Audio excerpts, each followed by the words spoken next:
Hola, buenas tardes. Yo soy el doctor Agustín Merlo, soy de la obra social, soy el médico auditor.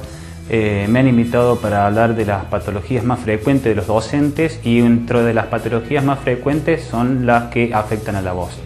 En cuanto a las condiciones de trabajo o el medio ambiente en donde los docentes dan clase, la forma más frecuente o más común de tener alteraciones de la voz es el simple hecho de estar al frente de 30 o 40 alumnos, porque, como es de imaginar, eso implica un gran esfuerzo para lograr su atención. Otro de los factores a tener en cuenta, sobre todo en la época invernal, es que debido a la calefacción y que por lo general se trabaja en un ambiente cerrado, esto produce que se seque, que se reseque demasiado el ambiente y eso produce mayor carraspeo, mayor molestia para poder respirar y para poder emitir la voz. Quisiera hacer especial mención a los que trabajan en ambientes abiertos, por ejemplo los profesores de educación física. Son los más expuestos, son los que se arriesgan más a tener problemas de la voz, porque se exponen a los fuertes cambios de temperatura, pasar de un ambiente cálido a un ambiente frío, y por otro lado, al estar en espacios muy grandes, generalmente tienen que aumentar mucho su nivel de voz para que los niños o para que los alumnos presten atención. Bueno, ¿cuáles son los síntomas o los signos que hacen pensar que uno puede tener un problema de la voz? Por un lado tenemos los principales síntomas iniciales y por otro lado tenemos los síntomas avanzados. Dentro de los síntomas iniciales encontramos el carraspeo permanente o la tos seca e irritante que se repite durante el día.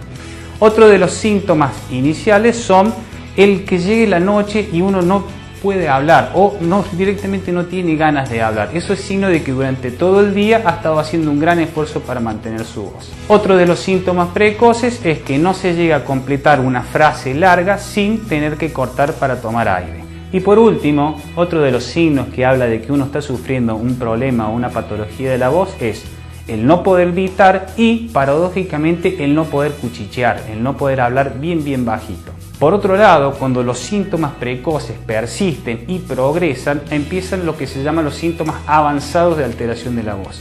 Estos son la afonía, que por definición es una persona que no puede emitir palabras, y lo que es más frecuente de ver o de encontrar, que es la difonía. Es cuando se pierde alguna de las cualidades de la voz.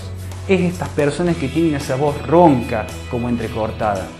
Cualquier persona que tenga una alteración de la voz que se mantenga por más de 2 semanas tiene que consultar sí o sí a un especialista en ORL. Este doctor, el especialista, es el que va a determinar si la causa de su patología de la voz es funcional o patológica, anatómica.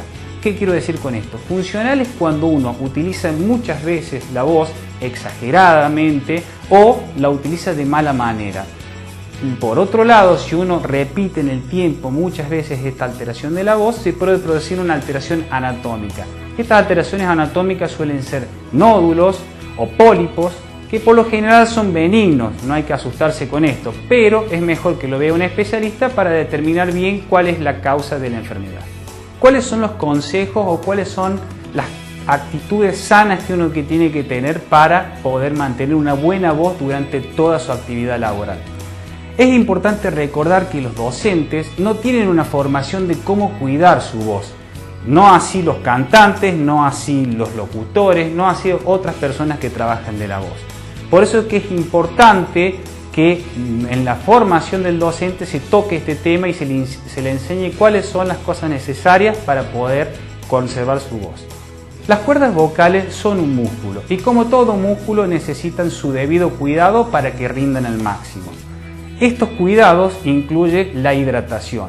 Es fundamental recordar que es muy importante hidratarse antes, durante y después de dar clases. Es fundamental, por otro lado, evitar los elementos irritantes. Entre ellos, obviamente, el principal, el número 1, el tabaco. No solamente produce alteración o disfonía de la voz, sino que además predispone el cáncer. De estos nódulos o de estos pólipos que habíamos mencionado en un principio, que eran casi siempre benignos, el tabaco hace que aumenten las posibilidades de que se vuelvan malignos. Es importante también tener en cuenta el tiempo de exposición que uno tiene al frente del aula. Lo aconsejable es que no se superen 45 minutos. Por favor, si usted va a superar más de 45 minutos, tomarse el tiempo para hidratarse, para descansar un poco la voz y recién nuevamente retomar el aula. También hay que tener en cuenta que en el aula puede haber otros elementos irritantes. Por ejemplo, al limpiar el pizarrón es fundamental que se haga con un trapo húmedo, cosa que ese mismo polvillo de la tiza no termine alterando aún más la voz. Por último, sin olvidarnos de las personas que trabajan en ambientes abiertos demasiado grandes, como sería por ejemplo los profesores de educación física, recordarle que no es bueno, no es sano gritar a una persona que se encuentra a 20-30 metros y que encima el ruido que esté por encima del ambiente sea muy grande. En estos casos se recomienda acercarse al niño, acercarse al alumno y darle las indicaciones de cerca. Si es imposible estar yendo y viniendo de un lado para un lado y otro, se recomienda utilizar un altavoz o un micrófono. Por último, recordarles que de todo lo hablado lo más importante son las medidas preventivas. Siempre es mejor prevenir que curar. Pero de todas formas, si usted nota que tiene alteraciones en la voz o dificultad para hablar durante más de una semana, 2 semanas, tiene que consultar sí o sí a su médico especialista en ORL. OSDOP, la obra social solidaria del docente privado.